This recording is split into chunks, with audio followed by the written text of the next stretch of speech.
pagkatapos ng play. Nako, alam mo, miss, ingat-ingat ka sa mga ganyan tingin. Baka mahipan ka. Yun nga, ganyan yung itsura ni Mrs. Dominguez. Sumalangit nawa. Kailan ba natin sisimulan yung workshop? Bukas. De, joke lang. Ito, sinisimulan na nga natin ngayon. Miss, ano ulit? Miss Riza. Miss Beautiful? Ano? Riza. Huh? Riza pangalan ko. At ako yung senior member ng Drama Guild na to. Wala man lang ba tayong gagawin na presentations? Wala man lang tayong susundan na modules? Or wala man lang kahit sharing? Wala man lang natin. Hindi, alam mo, hindi na. Miss Riza, sinisimulan na natin ngayon. Saka, niniwala ako na dapat ganito ang teatro natin. Masaya. Diba? Relax lang. Relax lang tayo. Diba? Gets nyo ba, guys? Yes!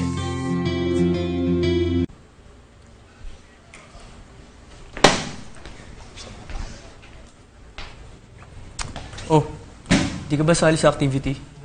Dami ka nang namimiss. Tignan mo yung mga kasama mo. Enjoy na enjoy sila.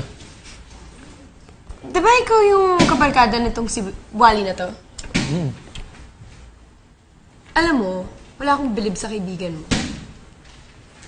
Tignan mo, hindi ko alam kung bakit yung naging facilitator dito eh. Puro pagpapatawa, puro joke lang yung ginagawa. Parang hindi niya naman siniseryoso yung ginagawa niya. Maniwala ka sa akin. Alam ni Wally yung ginagawa niya. Alam mo, kung magiging open ka lang sa paraan niya ng pagtuturo, makikita mo marami kang matututunan sa kanya. Ganyan lang talaga yung personality niya. Pero, yan talaga yung way niya of dealing with all of the hardships sa buhay niya. Masaya siya kaysa magmukmuk siya. Alam mo, kengkoy lang talaga yung si Wally. Pero, deep inside, malungkot ang buhay niya.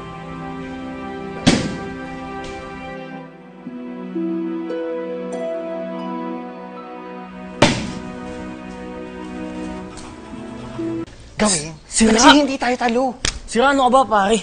Dito na tayo. Saan? Pwede mo na tanggalin yung piring mo. Galing na natin. Sweet mo naman, Brad. Siyempre. Surprise! Ayos ba? Ayos, no? Sino gawa na to? Ako, huwag akong tanungin mo, pare. Pakikiride lang ako dito. Ayun, no? Tanong mo sa kanya. Hi.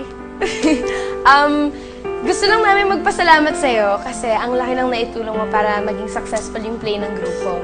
Kaya ito, naisipan ko lang na gumawa ng simpleng surprise lang para mapakita namin sa'yo ang appreciation namin. Ang kapal naman siguro ng mukha ko kung tatanggihan ko pa sa lahat ng ginawa mong ganito. Actually, oo nga. Oo, ang sarap niya, no? Pero, salamat, Alam mo, kalimutan na natin yung nangyari. Simula ulit tayong bago. Okay ba yun? Okay na okay, Kuya Wally. Huwag mo na kang tawagin, Kuya Wally. Wally na lang. Ay. Nay. Good evening po. Si Wally po. Ay, kilala ko na siya. Siya yung facilitator ng Drama Guild sa school, di ba? Opo. Boyfriend ko na po siya. Ano? Imbis na yung pag-aaral mo ang inatupag mo, inuna mo pa ang pakikipag-boyfriend. Ang bata-bata mo pa, Risa. At hahanap ka na rin lang ng boyfriend, yung working student pa. Sarili niya nga lang hirap siyang buhayin. Ano pa at kung magkatuluyan kayo, anong ipapakain sa'yo? Yung mga ginagamit niyang prop sa play? Ma'am. Walang galang po pero mahal na mahal ko po anak ninyo. At hindi ko hayaang maging sagabal ako sa mga pangarap niya.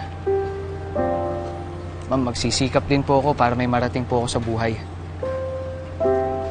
Hindi ko po hahayaang magutom o maghirap anak niyo sa piling ko. Hindi ko rin po siya paiiyakin o sasaktan po. Kaya ma'am, bigyan niyo na naman po kami, Importante po si Rizzo sa buhay ko, Hindi po siya kayang mawala. Marami na po akong mahal sa buhay na nawala sa akin. Ito ata kakayanin kung mawawala pa si Risa sa buhay ko.